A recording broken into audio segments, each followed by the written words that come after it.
This is a special presentation by Allegany Communications and Magic 100.5, WDYK-FM and HD1 Ridgely, an Allegany Communications station. We're proud to call this home. Live from Allegany College of Maryland, in the College Theater, the Allegany County Chamber of Commerce and Magic 100.5 presents the 2026 Primary Candidate Forums. Meet the candidates, hear the issues, make informed decisions, with candidate introductions, moderated questions, understand key issues impacting our community. This is the House of Delegates 1A Candidate Forum on Magic 100.5. We've communicated with candidates, inviting them to attend and providing them with details, including time, place, and format, but questions are not shared in advance.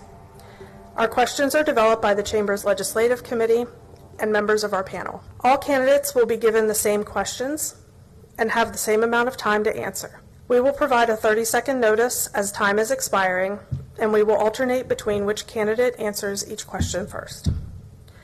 We will start with a 2-minute introduction by each candidate and wrap up with 2-minute closing remarks. Our panelists for this evening are Stu Zapsky, Cumberland Economic Development Specialist with Cumberland Economic Development Corporation, Trevor DeVore, Vice President, Business Banking Relationship Manager with M&T Bank, and Julie Westendorf, Chair, Allegany County Chamber of Commerce. As soon as I'm seated behind the panelists, they will invite you to begin with introductions, and you can watch for the colored sheet of paper to signify remaining time. I'll ring the bell when time expires. Any questions? All right, give me 1 second. Good evening. This is a 2-minute segment, and Ed Clemons will go first. Please introduce yourself and tell us what motivates you to seek this seat in the Maryland General Assembly. Ed?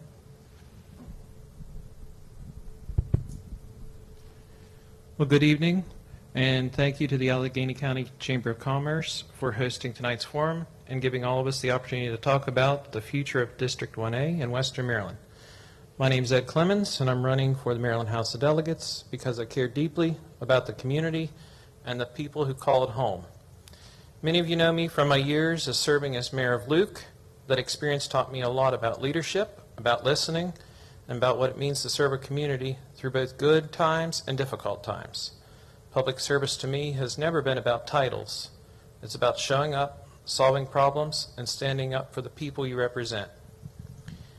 Even after serving as mayor, I stayed involved because I believe communities like ours need people willing to stay engaged and work together.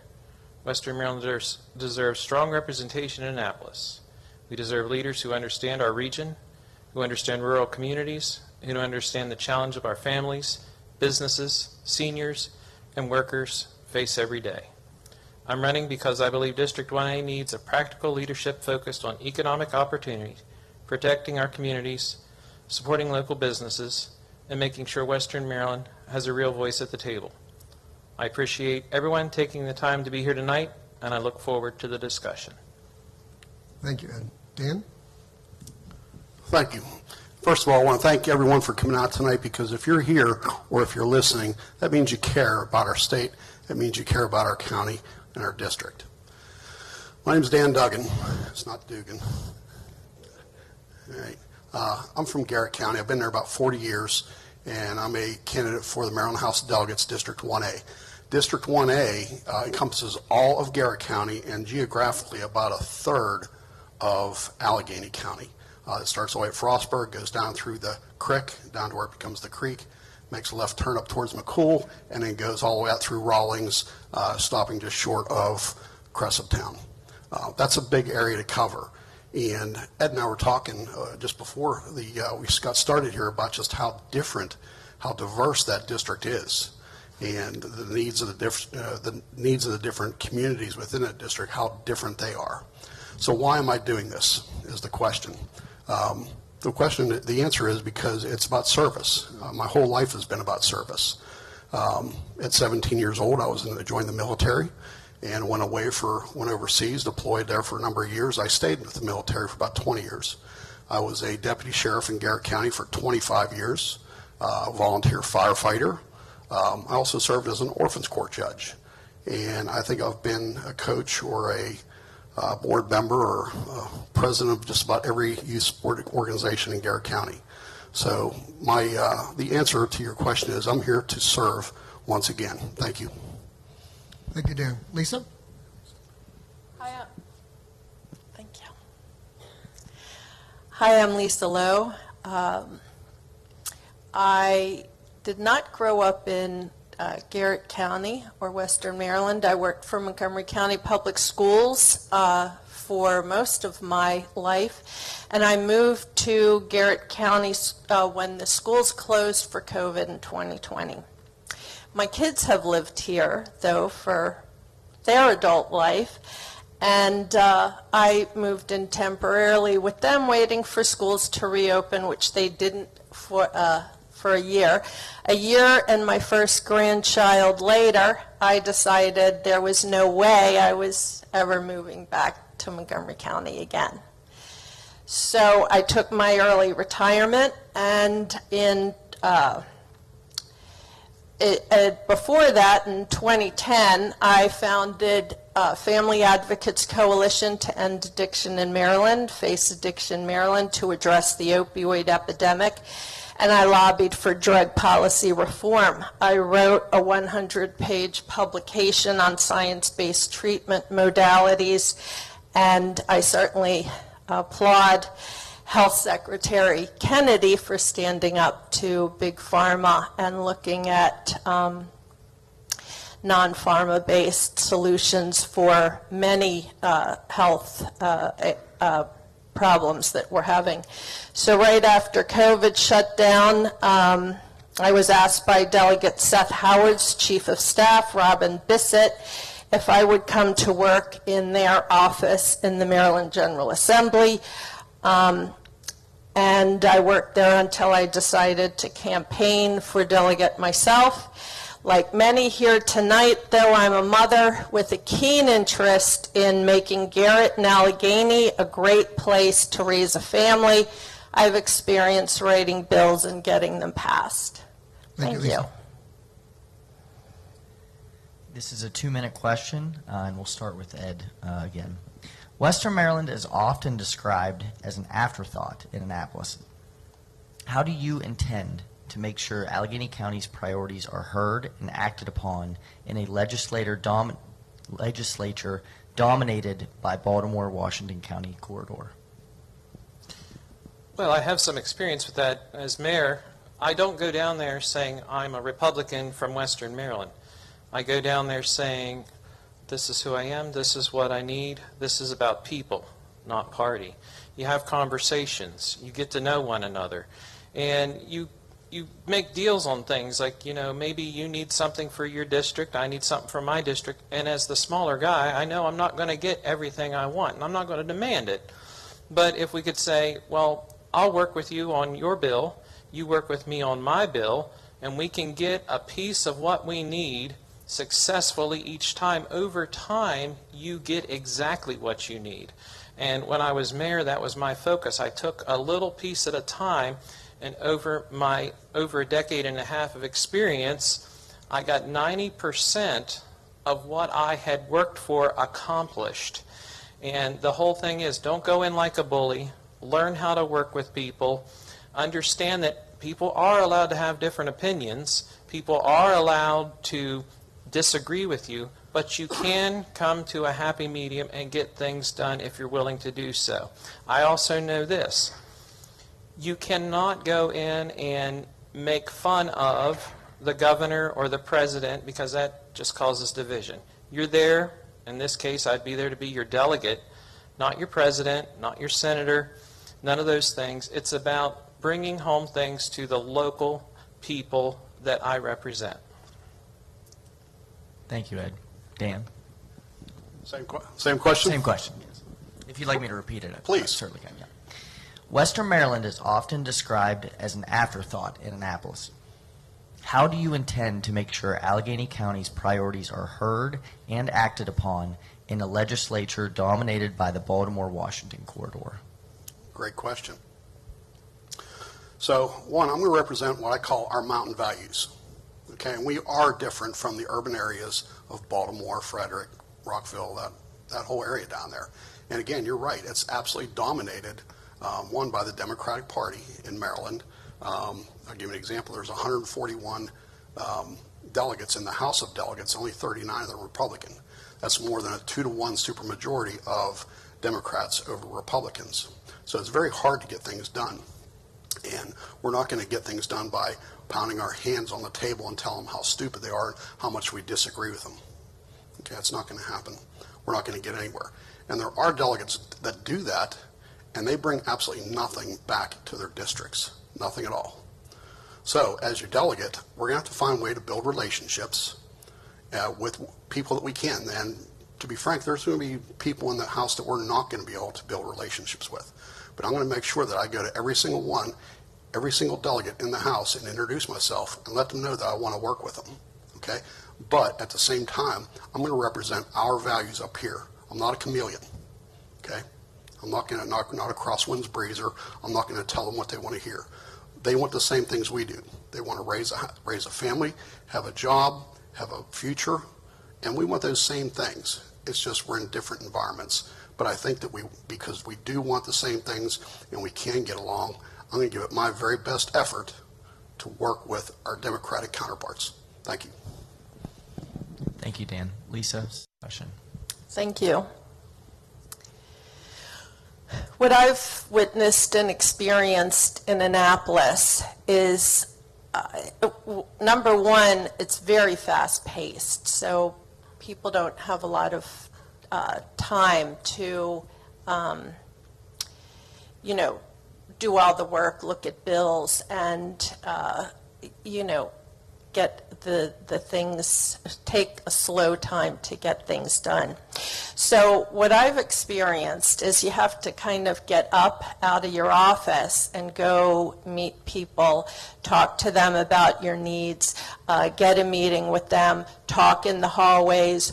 A lot of conversations are had between the House and the floor of the Capitol. And you negotiate things. You tell people what you need, and and you build coalitions. So there's a lot of rural areas in Maryland that need the same thing we do, and they have the same issues. There's a lot of rural areas that feel like they're an afterthought, and so when you build relationships with them, they have the same needs you do. And so it's not like we're out here alone. We have similar needs to a lot of other areas. I haven't really seen that, but you do have to reach out to people. You do have to work with people. You get your bills co-sponsored. You get them. It can be bipartisan. So you get your bills co-sponsored by somebody on the other side of the aisle, and then it's a bipartisan bill. And if someone's opposing your bills, you go in and meet with them, talk to them, have lunch with them.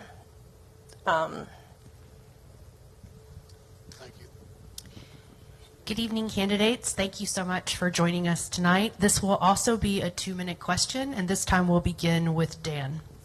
District 1A is just a small portion of the overall Western Maryland region, but in terms of development for our communities, what is your vision for the future, and how will you find broad cooperation across districts who may have disparate interests? Wow, that's a complex question. So what is the future of District 1A? What is your vision, and how will you work across districts to achieve the goals that you have in mind? I think Garrett and Allegany County are both wonderful places to live. People want to be here. They want to raise their families here. They want to have jobs here. They want to make their lives here. And that's what I want that's what I want people to continue to desire, is to be here. Oftentimes, because there is sometimes limited economic opportunity and job opportunity, people go other places. And, wealth is mobile as well. If people feel they're being overtaxed, overregulated, that sort of thing, they go to where it's not so overtaxing, not such a heavy regulations and burdensome. So as a legislator, I would sponsor and support legislation that limits over-regulation on business. I would also sponsor and vote for legislation that enhances economic development and workforce development to keep people here. And I don't see a huge population shift. I know Garrett County was 28,000 people when I got here 40 years ago, and it's 28,000 people now. Okay, I'm not sure that the population has changed dramatically in Allegany County, but I know that it has in terms of industry. When I got here, the Kelly and the Celanese and the PPG, they were all those were major employers, and they're all gone now. So we've had to go to a different sort of workforce to keep people here, and it's really changed Allegany County a lot. So my vision for the future would be to move into more high-tech jobs, better paying jobs, and really have the ability to keep people here through workforce development, have the means to educate these people and properly house them here in Garrett and Allegany County. Thank you very much. Thank you. Lisa, we'll go to you. Would you like to have the question repeated? Yes, please. Okay. District 1A is just a small portion of the overall Western Maryland region, but in terms of development, what is your vision, and how will you find broad cooperation across districts with disparate interests? So I'm thinking about two things here. We have a severe housing shortage across the state, and consistent with federal housing policy for low-income housing and continuums of care for homeless services, I would call for reform of these programs. We use our funding only providing services for 1/4 of all of the eligible recipients, and that's because, like you talked about in Baltimore, Montgomery County, we're paying market rate rents, and some of these counties, that's upwards of $2,000 a month, and then we pay hotel motel owners $100 a night. Instead, we should be taking that same money. Maryland gets billions of dollars from the federal government and investing it in emergency shelters, time-limited transitional housing, some high-density tiny home communities for special populations like seniors or people with disabilities, adaptive reuse of some vacant buildings in our town.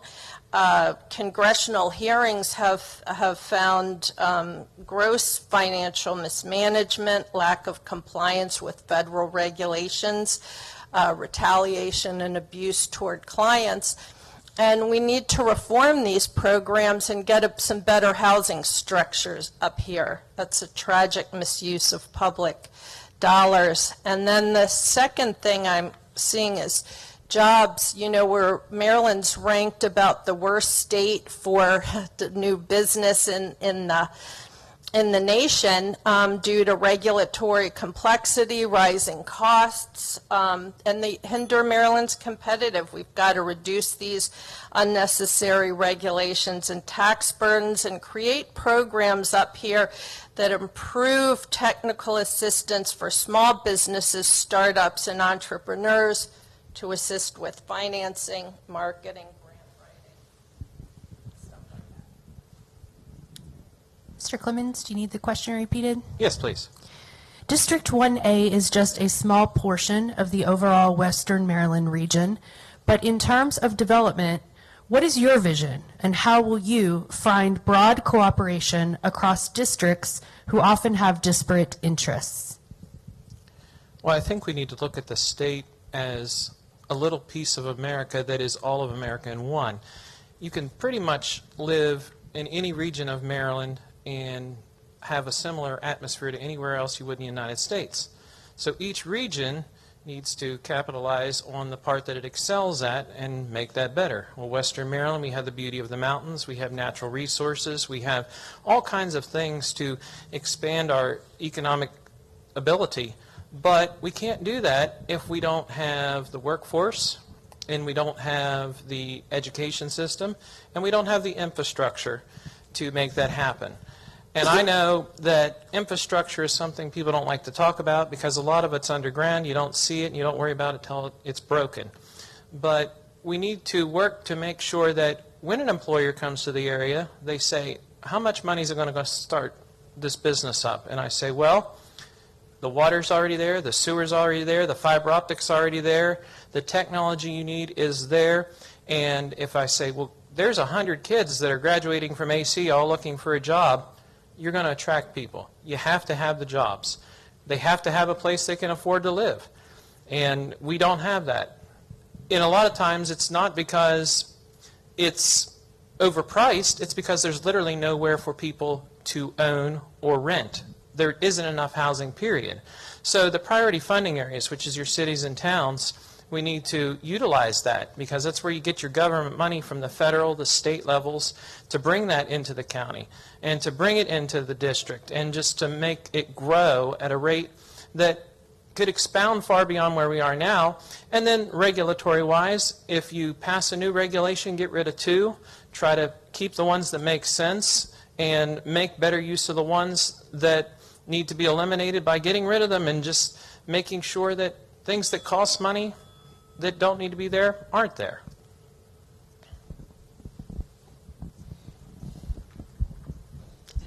Thank you, Ed. Next question is also 2 minutes, and we'll go to Lisa first. At the close of the 2026 session, all proposed legislation for increasing minimum wage had not moved forward, but we all know it'll be back on the table in 2027. While the Chamber works to mobilize its members to speak out and advocates for the entire business community in Allegany County in opposition of said increases, how will you help us ensure our voices are heard regarding the major impact this sort of legislation would have across Mountain Maryland? Lisa. Here's the thing. If you know, people who are trying to increase minimum wage, then all the other costs are just going to go up. The problem is not minimum wage, it's affordability. We've talked about jobs where Maryland's losing 40,000 Marylanders each year because we're not an affordable place to live. We don't, like it's been said, we don't have housing. We have unaffordable housing costs. Even our low-income housing programs are not working. We need reform at the state level to mirror the reform that's being done at the federal level. We need to lower our tax burden for new businesses and regulatory compliance. We need to it'd be nice to wait for industry to come up here, but there are so many people with good ideas, with entrepreneurial and small business ideas. We need to help them grow. And then the energy grid, we all agree that the sprouting of these data centers has significantly increased demand on the electrical grid, and those costs are being passed on, to consumer ratepayers. These data centers should be required to invest in reliable energy generation and infrastructure near their own plants. So, we're looking at the wrong thing. If we're looking at, minimum wage, it's an affordability issue. We're looking at the wrong thing. We have to look at all of these things that are making it unaffordable for Marylanders to live here in the state. Thank you, Lisa. Ed? Do you want me to repeat it? No, that's fine. I think it should be called minimum wage for a reason, because that's the bottom of the floor. And when we raise the bottom floor and try to make it the standard to where people can make a living, you're turning the whole cart upside down. I know when Maryland raised its minimum wage, the first time around when I was mayor, we had several employees that were making significantly above what at that time was the minimum wage. As soon as the minimum wage increased to the level that it did now, I then had to try to figure out ways to offer those same people more than that without getting more revenue coming in. And if you're a business owner, you're running something, and you raise the floor up, but you're not getting any more, Well, if you want the minimum wage to say to go to $25 an hour, and some people are even saying $30, $35 an hour, then what are you going to do to help me offset that? And I say, well, we need to have incentives for businesses, like lower taxes on them, fewer regulations, so they can pay their employees more instead of being forced to. And if you have a loyal employee who's been with you for a long time, they've earned where they need to be, then why is it fair to bump somebody up $5 more an hour who just came? And that creates a situation where people want to leave their jobs and they don't want to work for you anymore, or they're going to go to a competing state where they can make more money and be more respected based upon their experience, as opposed to because the legislature just said, well, minimum wage has to go up.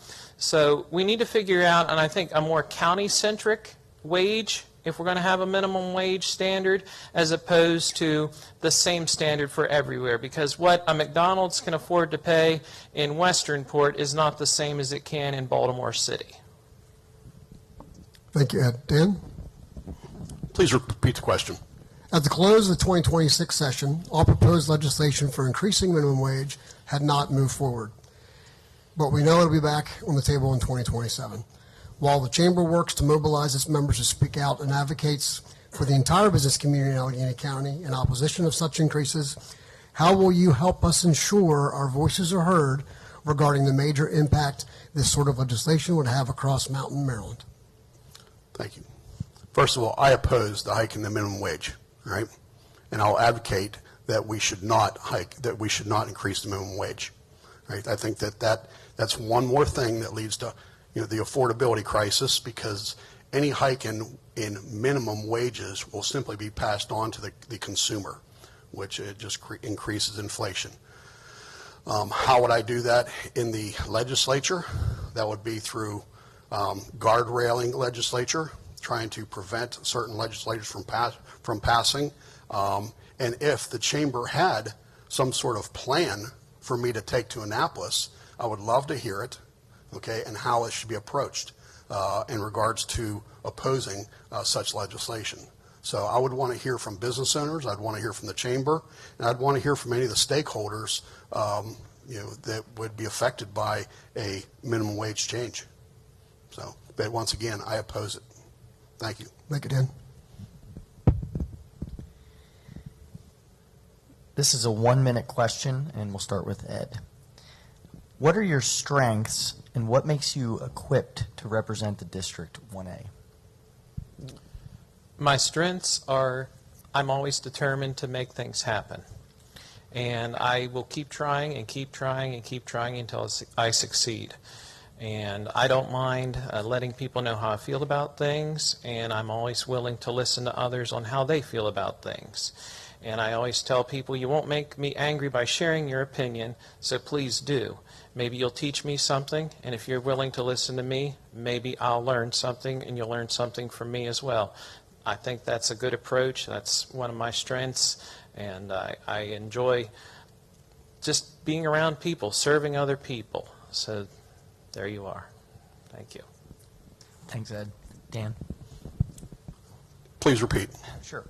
What are your strengths, and what makes you equipped to represent District 1A? Very easy. Parenthood. One of the things that changed everything about me was raising 4 kids. My wife Susan and I, we have 4 kids within a 5-year span, okay?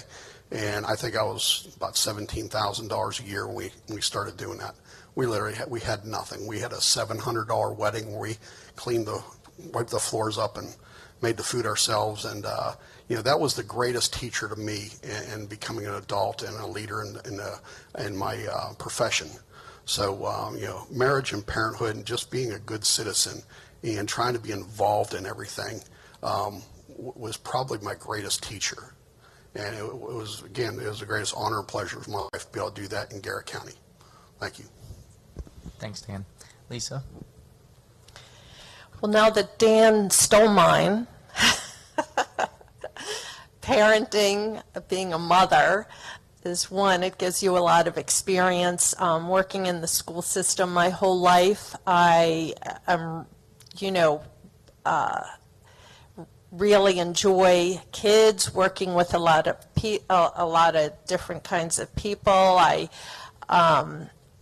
understand what families need, what kids need. I've worked in the legislature for 5 years. I know who to meet, where to meet them, how to talk to them. I'm a good strategist. I get my bills passed.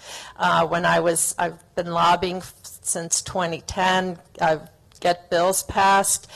And, I really think what I'd like to bring to Garrett County, too, is some more youth programs. We need some prevention programs that address suicidality, substance use, depression, anxiety.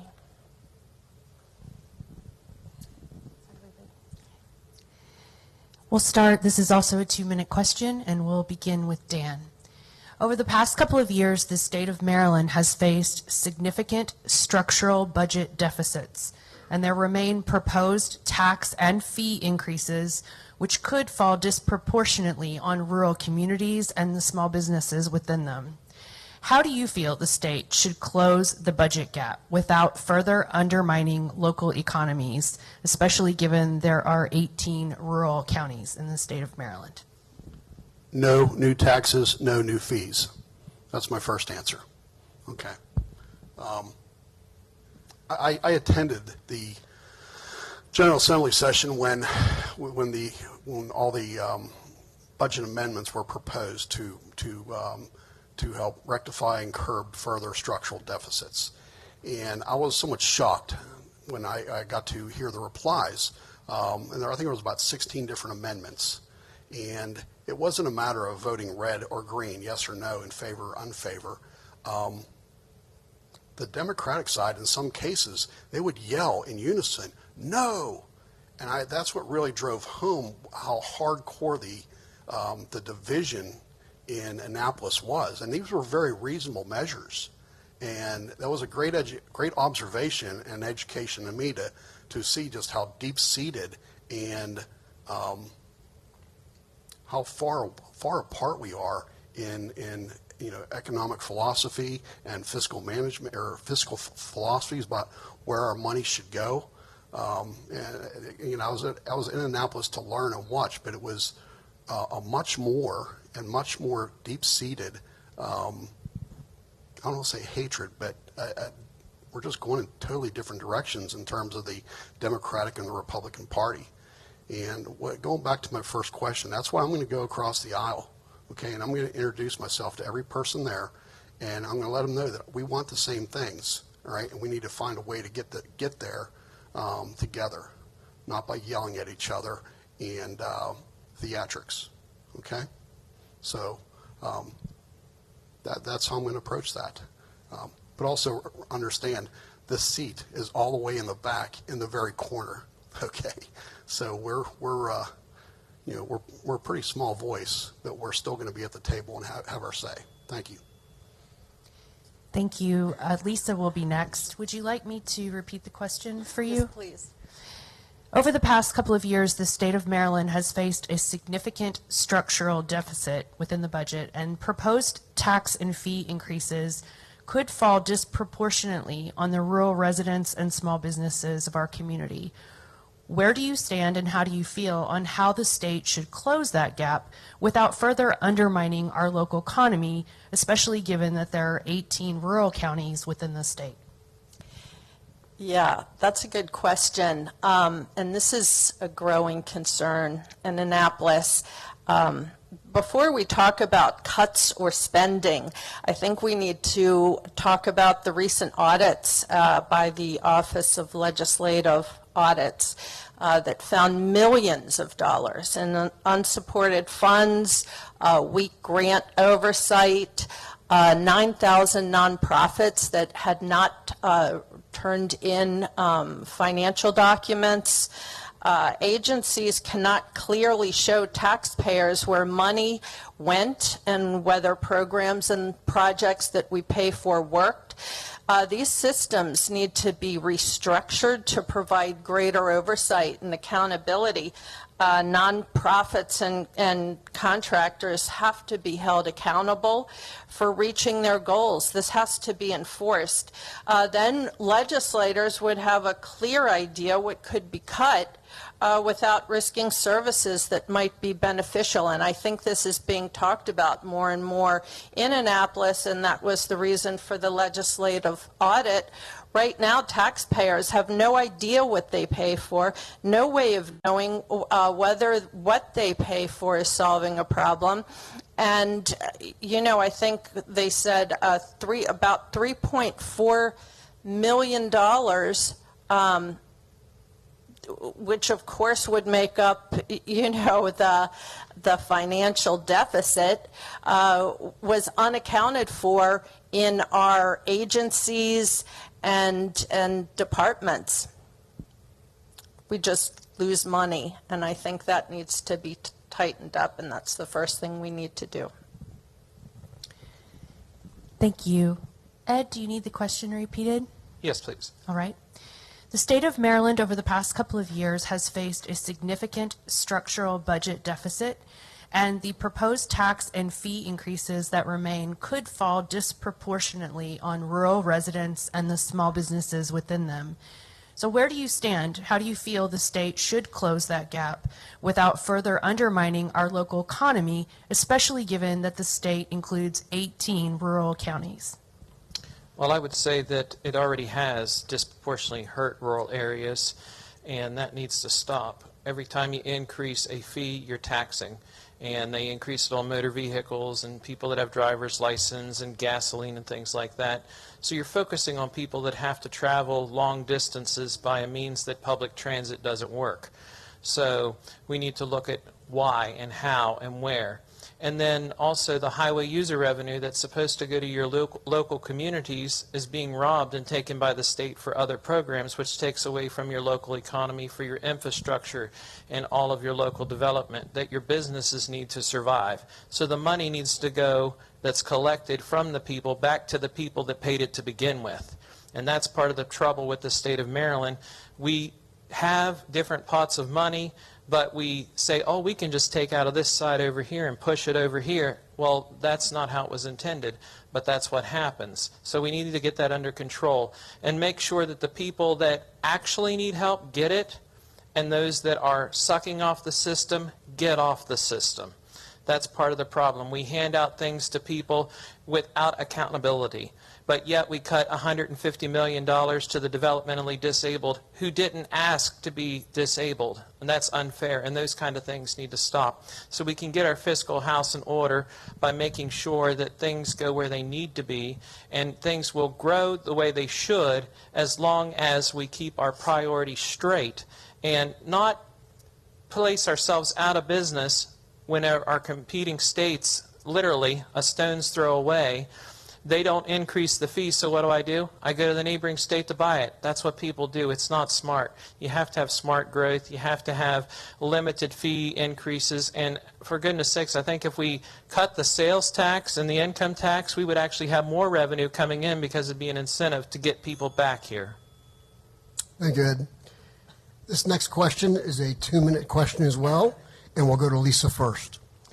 The Senator George C. Edwards Fund was designed to give Western Maryland a targeted economic development tool.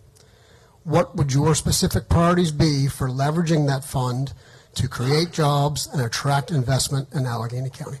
Lisa? I think I kind of touched upon that earlier. I think we need to develop more programs and focus on small businesses, startups, entrepreneurs.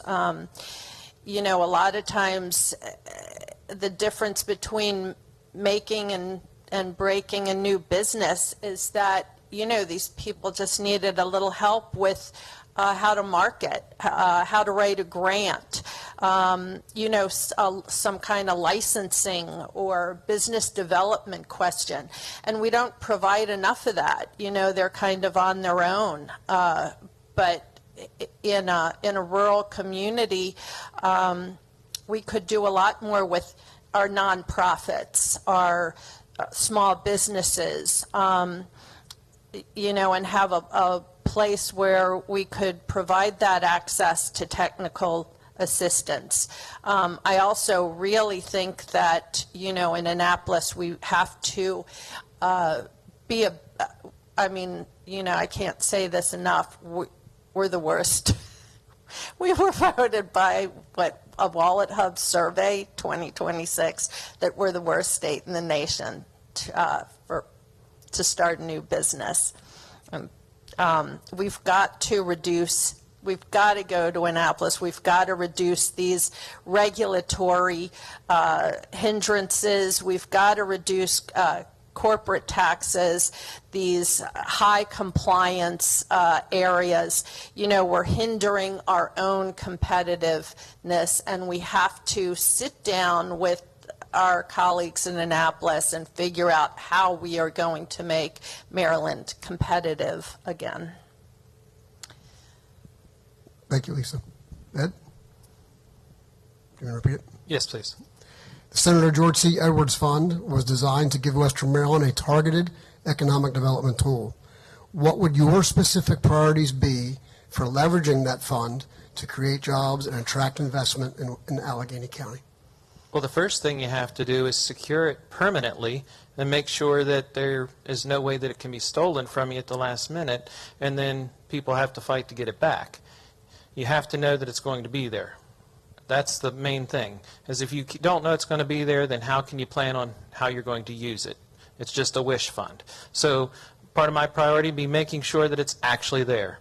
And then making sure that it is not just used in one particular area, but throughout the entire county in areas that need developed in different ways. So the whole county can grow, because if the whole county grows, then Allegany County thrives.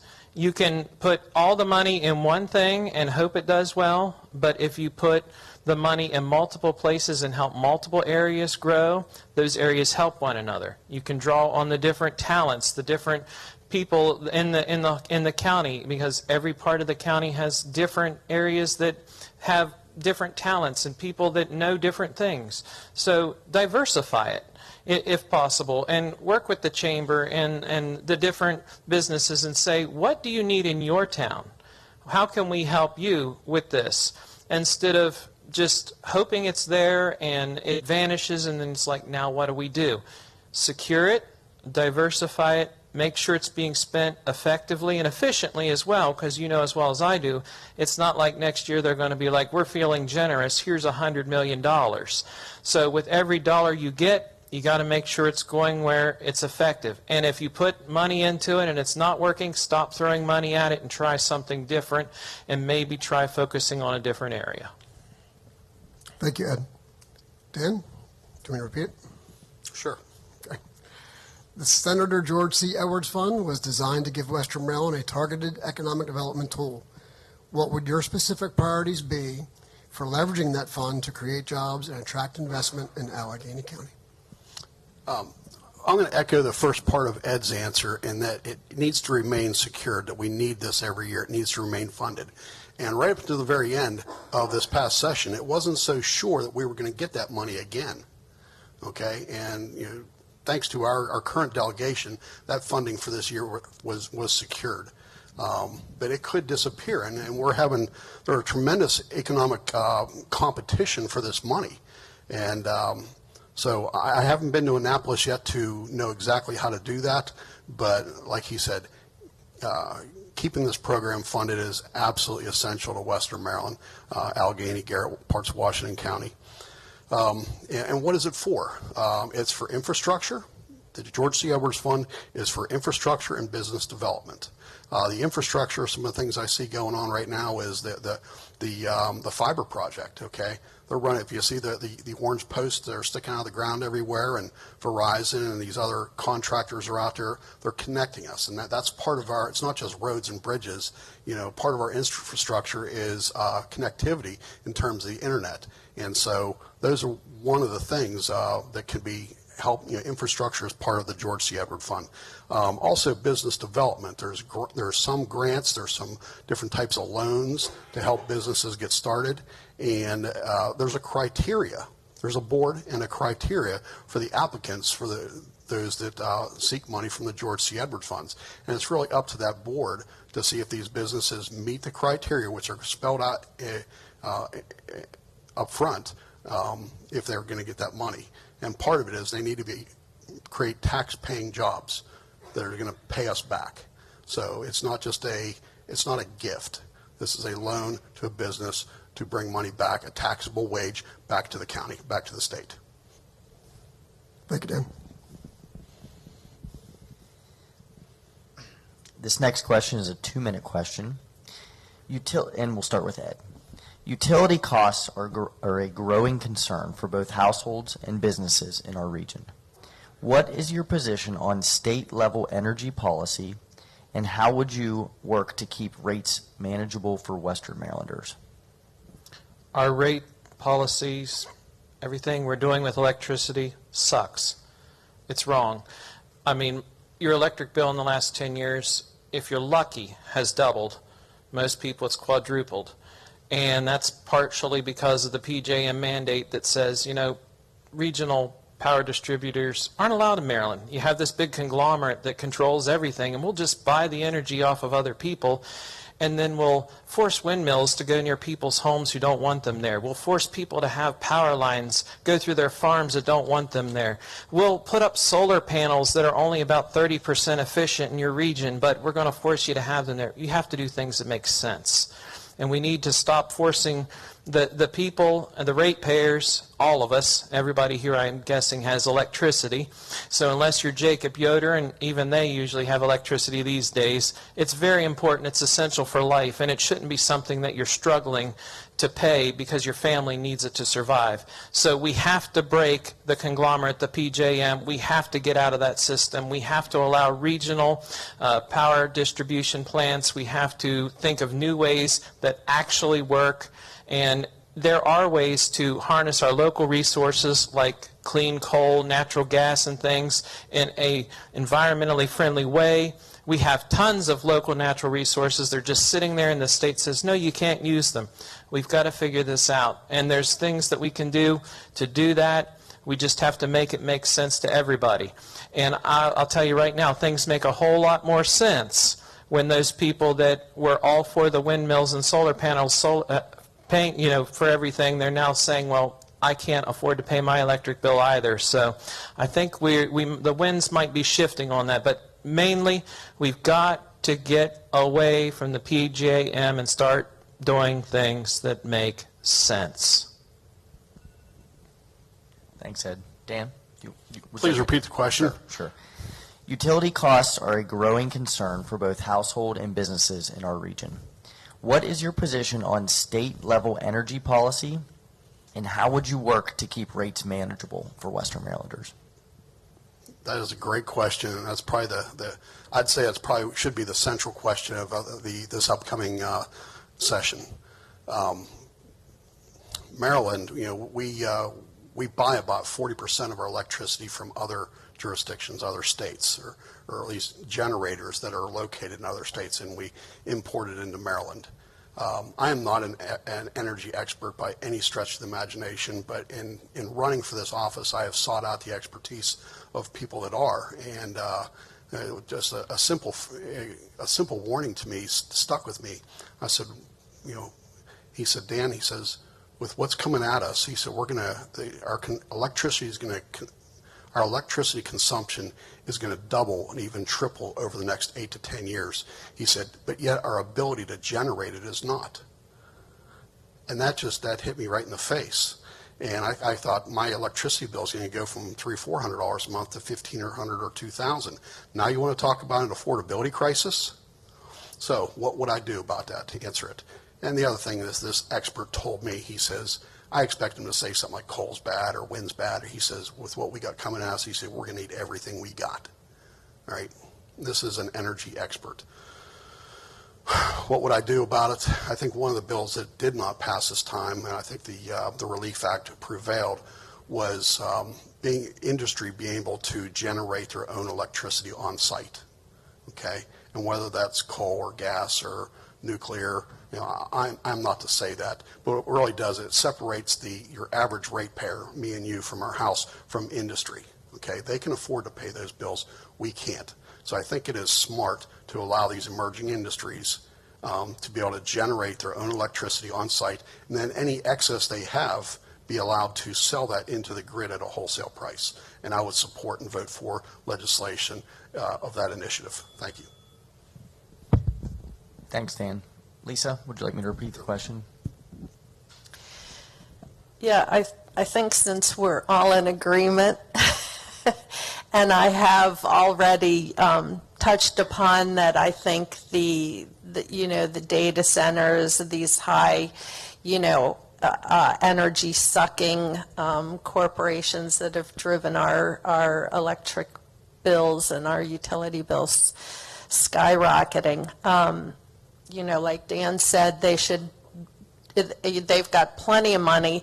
They can build their little mini generating plants right near where they are. We do not need to have, all kinds of transmission lines and green renewable energy going miles across our state to deliver energy from generated in Pennsylvania to a plant in, West Virginia. I mean, that doesn't make any sense at all. So, given the time that I have, I'd like to talk about eminent domain, a practice which seizes farmland or for commercial utility company projects. I think this is short-sighted and unfair.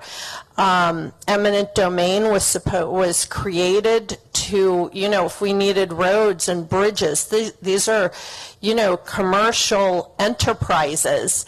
That's not how eminent domain was created. And if some of these utility companies, I'm not saying, they can't go negotiate a deal with a farmer to put, solar on the farmland. But the other thing that as a representative I would be doing is holding meetings to get the farmers together so that a set price, they could get a set price and negotiate together and get something every year, not just a once and done. Thank you. This next question is a 2-minute question, and this time we'll begin with Dan. Workforce development is critical to connecting Allegany County residents to living wage jobs. What state-level policies or investments would you champion to better align workforce training with the actual employment needs of our local businesses? Again, great question.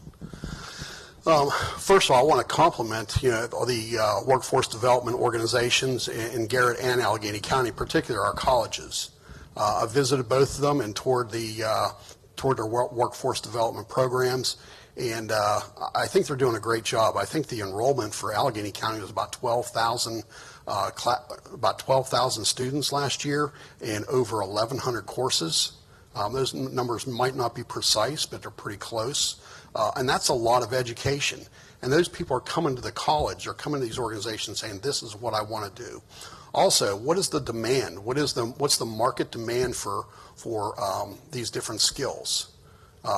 We're trying to bring in new type of, they call it, it's more high-tech manufacturing. And what does that really mean? Well, it's kind of undefined. I don't think we're even making semiconductors here anytime soon. But there are other sorts of programs that at these colleges that are benefiting the jobs we have here. I'll give you a very good example. My son-in-law, he worked in a coal mine in West Virginia. Coal mine closed, had to move back home, move the family back home. Comes to ACM, right? Takes a machining class, takes welding classes, takes CDL classes, gets a good job, works down at the ballistics plant now, making an excellent wage. He would not have had that job or that opportunity or qualified for it if it weren't for what we had here, right? So the answer to your question is I would again, sponsor and vote for legislation that supported the continuation of all of our workforce development programs to include our continuing education in both Garrett and Allegany colleges. Okay, thank you. Thank you. Lisa, would you like to repeat the question? Yes, please. Workforce development is critical to connecting Allegany County residents to living wage jobs. What state-level policies or investments would you champion to better align workforce training with the actual employment needs of our local businesses? As a former teacher, I value everything that Dan said. Also apprenticeships, big apprenticeship programs, and, you know, the other thing we have to look at is, you know, we're not losing workers because they're not trained, or we're losing workers because, you know, of the affordability problem. They don't have a house to live in. They can't, you know, there's no place for them to live. You know, costs are too high. I've said it before, Maryland's losing 40,000 Marylanders a year. I think we're the fifth worst state in the nation for out-migration. You know, that's Marylanders moving to any other place in the nation, you know, to be more affordable. But as far as workforce development, I think we've got, you know, Garrett College, Allegany College. I would, you know, put more of an emphasis on apprenticeships, on small business development centers that help people, you know, entrepreneurs bring their ideas to market, you know, kind of business think tanks to help people with marketplace ideas. Thank you. Ed, would you like to hear the question again? Yes. All right. Workforce development is critical to connecting Allegany County residents to living wage jobs. What state-level policies or investments would you champion to better align workforce training with the actual employment needs of our local businesses? I think my first question would be to the local businesses, what do you need? And then after you have established what they need, how do we get there? And not everyone's going to go to college.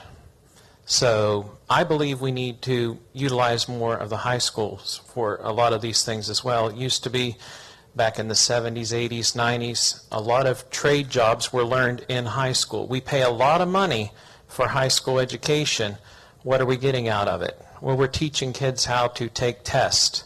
No, let's train them how to do jobs that they will make a good wage at, and that local businesses can hire them job ready, because not everyone wants to go to a college. But for those that do, there need to be programs available, and they need to be able to go no matter what family they're from. Because if you're from a higher income family and you want to go to college, it's not a problem. If you're from a low income family because you haven't had an opportunity to have a hand up, then you need to be able to come to Allegany College or Garrett College or Frostburg State and learn what you need to do to be able to have a good job and to succeed, so we don't have a habitual problem of people on drugs and welfare and all of these programs that cost so much money. You could take a tenth of what we spend on addiction that was caused by poverty and solve poverty by allowing people to have jobs that they can actually live on and they're trained for and they're ready and equipped for, and the businesses are going to grow and thrive when they have a workforce that wants to be there, is happy being there, and provides a living wage to the people that actually work for them. Thank you. Each candidate will now have up to 2 minutes to make final remarks, and we'll start with Lisa.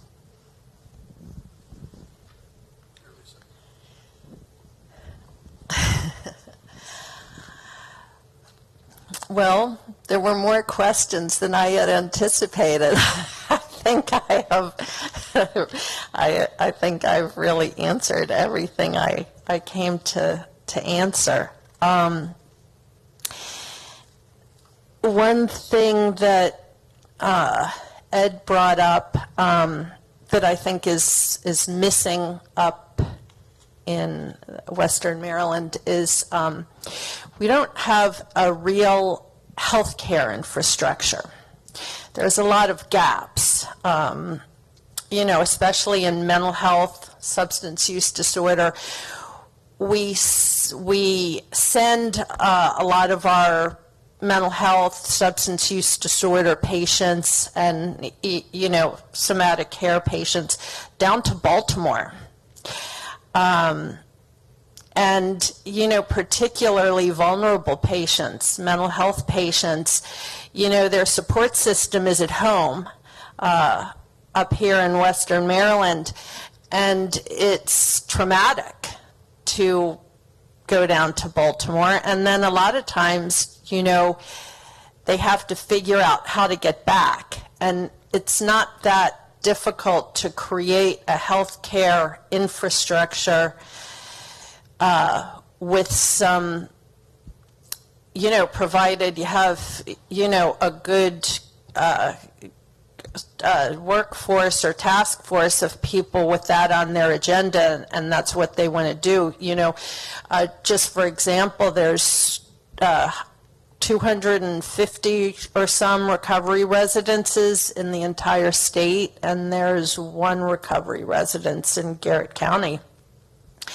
That's some of our workforce right there that, would recover and look for jobs. Thank you, Lisa. Ed? Well, first of all, I'd like to thank the Chamber for hosting us this evening. I think it's been very enjoyable to participate and hear the different perspectives on the various questions, and I appreciate that. And thank you both for being here with me tonight. It's been a pleasure, and thank all of you who came out tonight and all of you listening. And I will say my commitment to this region didn't start with my candidacy for delegate, and it's not going to end with my candidacy for delegate. And if elected, I would be honored to serve you, and I would enjoy your support, and I would work my best to do what I can for you, always being accessible and always ready to learn new things, listen, and be there all the time, not just a part-time delegate, but one that always is there and always cares for you. And I think together we can come up with solutions for the problems, our issues, and that we are facing, and we need to work together to do that. And I would be honored to have your vote. Thank you. God bless you all, and God bless the best place in the world to live, Western Maryland. Thank you, Ed. Dan? Again, thanks for being here, and for everybody that's listening and in attendance tonight. If you're here, that means you care, and that matters a lot. It matters to me. I'm 62 years old. My wife Susan and I have raised 4 kids. We have 4 kids within a 5-year span. We drove the $1,200 minivan. We lived in the single apartment, the single bedroom apartment with a half bath and that sort of thing. But it's always been a struggle, and I've been so grateful to have lived in Garrett County and got to know Allegany County. It's been a gift to me. I grew up in Pittsburgh, where all the houses were 5 foot apart, and there was just hundreds of people crowded in there, and there was competition for everything all the time. And so that's kind of ingrained into me. In fact, I took Susan Sunday. We did a drive-by up for Mother's Day to my old newspaper route. I had a newspaper route when I was 10 years old, and I had to be there at 5:30 in the morning to get the papers and deliver them. And so competition and work and, has always been a part of me. And when I came here and became a parent and became a police officer, that's where the service, not only service to my family, but service to my community really started mattering. And, I want to keep it safe. I want to make sure that people have good jobs and have a house and can raise a family. And, we do have different values up here on the mountain than our fellow Marylanders do. And so I really want to preserve that. And I think that, and getting to know some of my predecessors, George Edwards and Wendell Beitzel and Jim Heinbaugh, there's going to be huge, huge shoes to fill.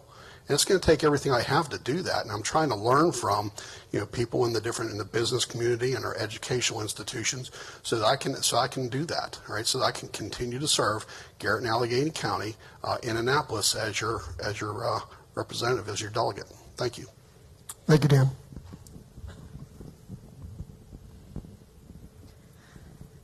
Thank you to each of our candidates, to Allegany Communications, Magic 100.5, Allegany College of Maryland, and to our panelists. Early voting runs June 11th through 18th, and Election Day is June 23rd. Voting and election information can be found at elections.maryland.gov. The Allegany County Chamber of Commerce encourages everyone to vote and to make informed decisions. Thank you and good night. This has been an exclusive presentation by Allegany Communications, the Allegany County Chamber of Commerce, and Magic 100.5, WDYK FM HD1 Ridgely, an Allegany Communications station. We're proud to call this home. Now back to Cumberland's greatest hits, Magic 100.5.